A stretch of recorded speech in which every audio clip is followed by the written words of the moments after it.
Good morning, students. Today we will discuss assignment of history, chapter 12, culture and science. So the first question of your assignment is which is the longest poem in world literature? ठीक है, सबसे longest poem कौन सी है पूरे world literature में? So the answer is Mahabharat. Okay, Mahabharat is the longest poem in world literature.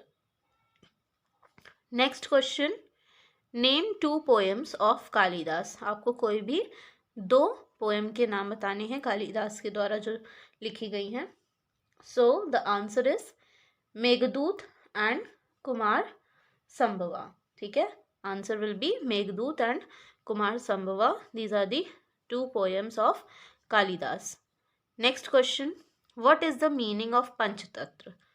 Panchatantra का meaning क्या है? सो पंच मीन्स 5, तंत्र मीन्स स्ट्रैटेजीज और वेज। ठीक है, पंच का मतलब होता है 5 और तंत्र का मतलब होता है स्ट्रैटेजीज और ways. So next question, name the two main Tamil epics. आपको कोई भी दो तमिल एपिक्स के नाम बताने जो कि आपने अपनी टेक्स्ट बुक में अपने इस चैप्टर में पढ़ा है। So the two main Tamil epics are Silappatikaram and Manimekalai. ठीक है, शिलाब्दी कलम और मणिमेकलई जो है ये दो मेन तमिल एपिक्स हैं। Next question, name two people who made contributions in the field of medicine. ठीक है, आपको कोई भी दो व्यक्ति का नाम बताना है जिसने मेडिसिन की फील्ड में योगदान दिया है। ठीक है, so the two people who made contributions in the field of medicine are Charaka and Sushruta. ठीक है, चराका और सुश्रुता जो थे ये दो ऐसे लोग थे जिन्होंने मेडिसिन की फील्ड में कंट्रीब्यूशन दिया था। Next is who was Aryabhata. Aryabhata कौन थे? Aryabhata was a famous mathematician and astronomer. ठीक है, आर्यभट्ट जो थे वो एक प्रसिद्ध मैथमेटिशियन और एस्ट्रोनॉमर थे। Next question, why was it expensive to build temples? ठीक है, टेम्पल्स बनाना जो था वो एक्सपेंसिव क्यों था? ठीक है, मंदिरों का जो निर्माण होता था उस टाइम पे वो क्यों महंगा था, एक्सपेंसिव था? It was expensive to build temples because it required money, materials and skilled labour.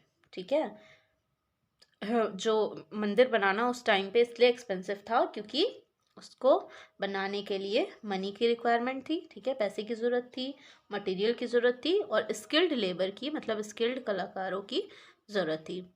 Next question, what are stupas? Stupas क्या होते हैं?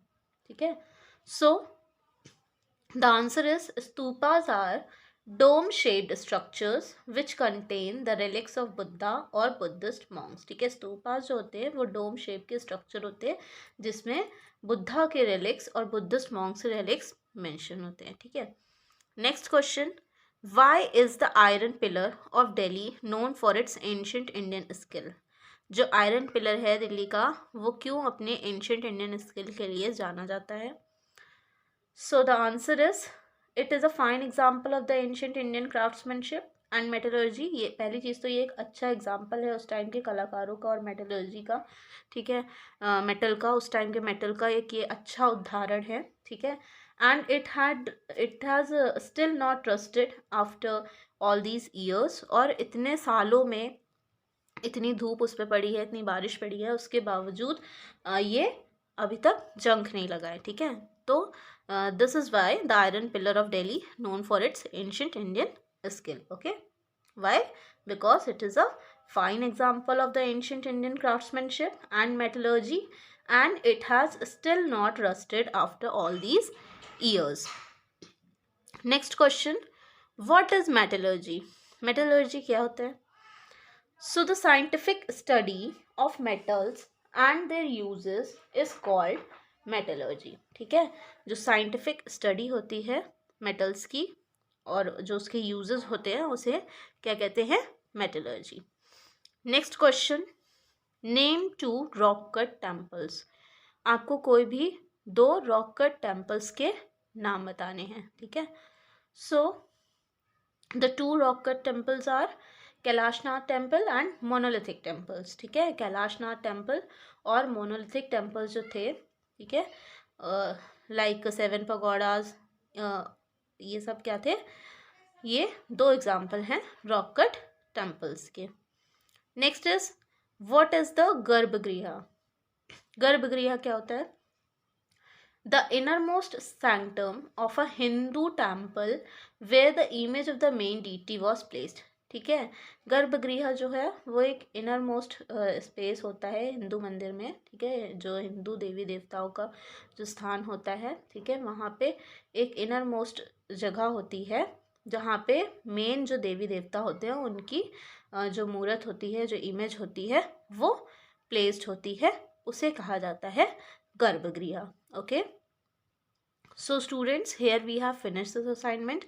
Do complete this assignment in your history notebook. Thank you.